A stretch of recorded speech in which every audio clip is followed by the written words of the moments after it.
నమస్కారం అండి. నా పేరు రవికుమార్ అండి. నేను పెద్దజీయర్ స్వామిలో కొంతకాలంగా గుమాస్తాగా పనిచేస్తున్నాను. అలాగే కేబుల్ బిజినెస్ ఉంది, రియల్ ఎస్టేట్ వ్యాపారం కూడా చేసుకుంటూ ఉన్నాను. గత 2 సంవత్సరాల క్రితం ఏప్రిల్ 29వ తారీఖున 2020 ఆ రోజు తప్పు చేశాను.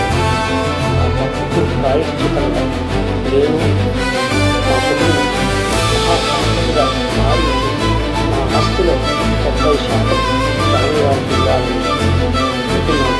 అలాగే స్వామివారికి కానీ దాన్ని కొంతమంది మరోలాగా దాన్ని ఇంకోలాగా మాట్లాడుతూ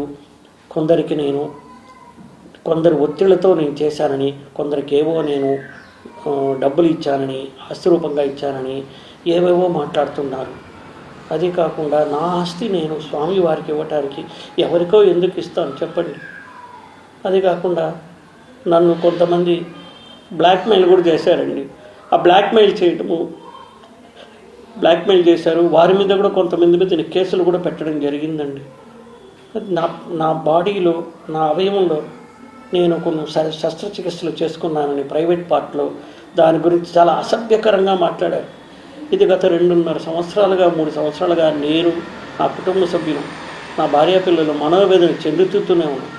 ఈ రోజు వరకు కూడా మేము ఆ బాధ నుంచి కోలుకోలేకుండా ఉన్నాము. వాటి గురించి డిబేట్లు పెట్టడం, మా గురించి అసభ్యంగా మాట్లాడడము మేము తీసుకోలేకపోతున్నామండి.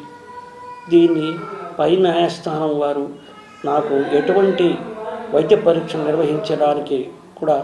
నిర్వహించినా కూడా నేను దానికి సహకరిస్తానని, దానికి నేను సిద్ధంగా ఉన్నాను.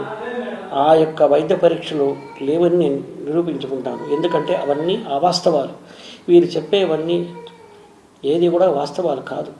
దయచేసి అర్థం చేసుకోండి. నా మనోవేదన ఈ రోజుకి నా భార్యాపిల్లలు తలుచుకుంటే నేను ఎంత మహాపాపం చేశాను తలుచుకుని బాధపడి రోజు లేదు. దయచేసి ప్లీజ్